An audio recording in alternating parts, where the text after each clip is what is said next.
నాగర్ కర్నూలు జిల్లాలో మరోసారి food poison అయింది. పెంట్లవెల్లి కేజీబీవీలో కలుషిత ఆహారం తిని విద్యార్థులు అస్వస్థతకు గురయ్యారు. 25 మంది విద్యార్థులకు వాంతులు విరేచనాలయ్యాయి. దీంతో వారిని కొల్లాపూర్ ప్రభుత్వ ఏరియా ఆసుపత్రికి తరలించారు. నిన్న ఇదే సమయంలో 20 మంది విద్యార్థులకు ఫుడ్ పాయిజన్ కావడంతో అస్వస్థతకు గురయ్యారు. వరుస ఘటనలతో విద్యార్థుల తల్లిదండ్రులు ఆందోళన వ్యక్తం చేస్తున్నారు.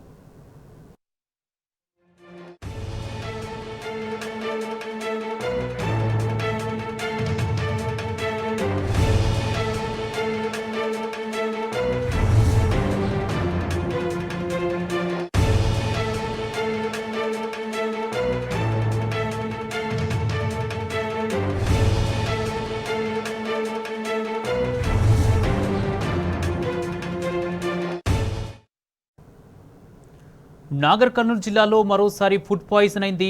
పెంట్లవెల్లి కేజీబీవీలో కలుషిత ఆహారం తిని విద్యార్థులు అస్వస్థతకు గురయ్యారు. 25 మంది విద్యార్థులకు వాంతులు విరేచనాలయ్యాయి. ఇదే అంశానికి సంబంధించి పూర్తి అప్డేట్స్ మా ప్రతినిధి శేఖరాచారి అందిస్తారు. శేఖరాచారి, ఫుడ్ పాయిజన్ సంబంధించి పూర్తి అప్డేట్స్ ఏంటి?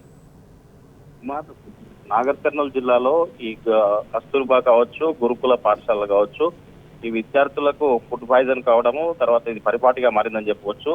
మనం చూస్తున్నాము, ఒక 4-5 రోజుల నుంచి కూడా ఇదే పరిస్థితి నెలకొంది. తాజాగా రాత్రి జరిగినటువంటి పెంట్లవెల్లిలో కస్తూరిబా కేజీబీవీలో విద్యార్థులకు ఫుడ్ పాయిజన్ అయ్యి దాదాపు 20 మంది దాకా అస్వస్థతకు గురయ్యారు. ఆసుపత్రులకు తీసుకొచ్చి వాళ్ళకి ట్రీట్మెంట్ చేసినటువంటి పరిస్థితి.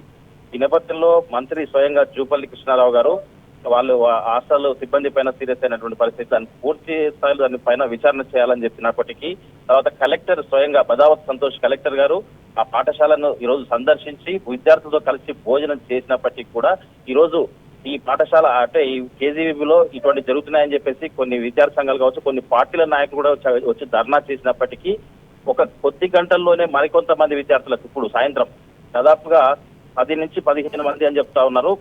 ప్రస్తుతం అయితే ఒక 5 నుంచి 10 మంది దాకా కొల్లాపూర్ ప్రభుత్వ ఆసుపత్రిలో ఫుడ్ పాయిజన్ అయ్యి విద్యార్థులంతా కూడా కడుపు నొప్పి, వాంతులు, విరేచనాలై ఆసుపత్రిలో చికిత్స పొందుతున్న పరిస్థితి కనిపిస్తా ఉంది. కొంత మెడికల్ టీము అక్కడనే కేజీబీలో ఉండడంతో అక్కడ స్కూల్లోనే కొంతమందికి ట్రీట్మెంట్ చేస్తున్నట్టుగా మనకు సమాచారం ఉంది.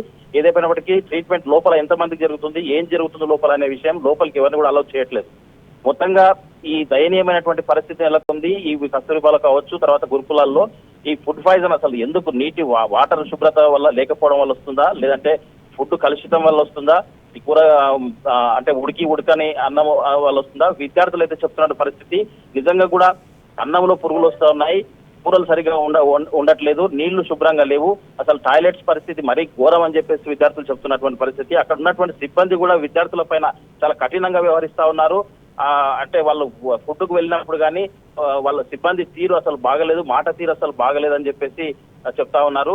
ఇంతకన్నా నీట్ గా ఉండదని చెప్పేసి చెప్తా ఉన్నారు. ఈ రోజు కొన్ని పార్టీలు అక్కడికి వెళ్ళి పార్టీల నాయకులు అక్కడ ఏదైతే స్టోర్ రూమ్ ఉందో కూరగాయలను పరిశీలిస్తే క్యాబేజ్ లో పురుగులు కూడా వచ్చినటువంటి పరిస్థితి. క్యాబేజ్ అంటే ఎన్ని రోజుల క్రితం తెచ్చిండ్రు, మరి అది అట్లే చూడకుండా అట్లే వండుతున్నటువంటి పరిస్థితి మనకు కనిపిస్తా ఉంది. విద్యార్థులు స్వయంగా అన్నంలో పురుగులు వస్తాయని చెప్పేసి స్వయంగా విద్యార్థులు చెప్తున్నటువంటి పరిస్థితి కనిపిస్తా ఉంది.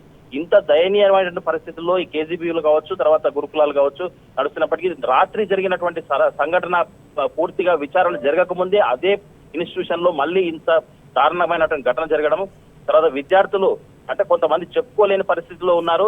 చెప్పుకోకుండా లోపలనే ట్రీట్మెంట్ ఏదో టాబ్లెట్స్ ఇచ్చేసి తగ్గుతుందిలే అని చెప్పేసి కొంతమంది లోపలనే ఉంచి ట్రీట్మెంట్ నడుస్తా ఉంది. అయితే పరిస్థితి ఎవరికైతే విషమంగా ఉంటుందో వాళ్ళను మాత్రమే అంబులెన్స్ సాయంతో కొల్లాపూర్ ఏరియా ఆసుపత్రికి తరలించి ఇప్పుడు ఫస్ట్ ఒక 5 మంది విద్యార్థులను తీసుకొచ్చారు. మరొక 10 మంది దాకా తీసుకొస్తున్నారని చెప్పేసి అంటే హాస్పిటల్ దగ్గరికి వాళ్ళు కూడా వచ్చారు. లోపల కొంతమందికి ఈ కేజీబీలో కొంతమందికి ట్రీట్మెంట్ కూడా జరుగుతా ఉంది. అసలు పూర్తి స్థాయిలో దీని పైన ఉన్నతాధికారులు స్పందించాలి, కలెక్టర్ స్పందించి అసలు సిబ్బంది ఎందుకు ఇంత నిర్లక్ష్యం వ్యవహరిస్తున్నారు, అసలు ప్రాబ్లం ఎక్కడ ఉంది, అసలు ఏం జరుగుతుంది, అసలు ఎందుకు ఇట్లా అవుతుంది అని చెప్పేసి పూర్తి స్థాయిలో విచారణ చేపట్టి దీనికి బాధ్యులైనటువంటి వాటిని పూర్తి కఠినంగా వాళ్ళకి పనిష్మెంట్ ఇవ్వాలని చెప్పేసి ఇక్కడ ఇప్పటికే తల్లిదండ్రులు ఆందోళన చెందుతున్న పరిస్థితి కనిపిస్తా ఉంది.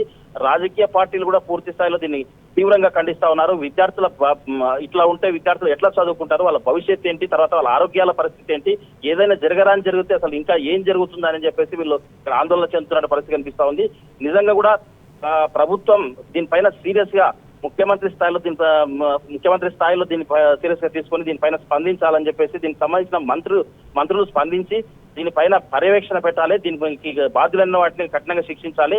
పూర్తి స్థాయిలో అంటే ఒక చోట ఈడ జరగడమే కాదు, మిగతా హాస్టళ్ల పైన మిగతా ఏవైతే ఉన్నాయో హాస్టల్స్ వాటిపైన పూర్తి పర్యవేక్షణ పెట్టి అసలు పరిశుభ్రమైనటువంటి ఆహారం ఇవ్వాలి, విద్యార్థుల పట్ల చాలా ఆరోగ్యం పట్ల చాలా జాగ్రత్తలు తీసుకోవాలని చెప్పేసి ఇక్కడ ప్రజా సంఘాలతో పాటు విద్యార్థి సంఘాలు తర్వాత రాజకీయ నాయకులు కూడా చెప్తున్నటువంటి పరిస్థితి కనిపిస్తా ఉంది. ఏదేమైనప్పటికీ ఒక తల్లిదండ్రులకు చాలా అంటే ఒక టెన్షన్ కు గురవుతున్నారు తల్లిదండ్రులు.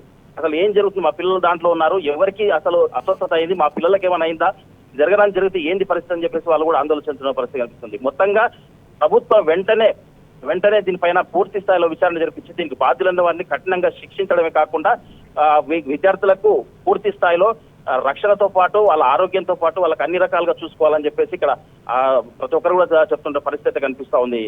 Kumar, right, thank you Shekharachari.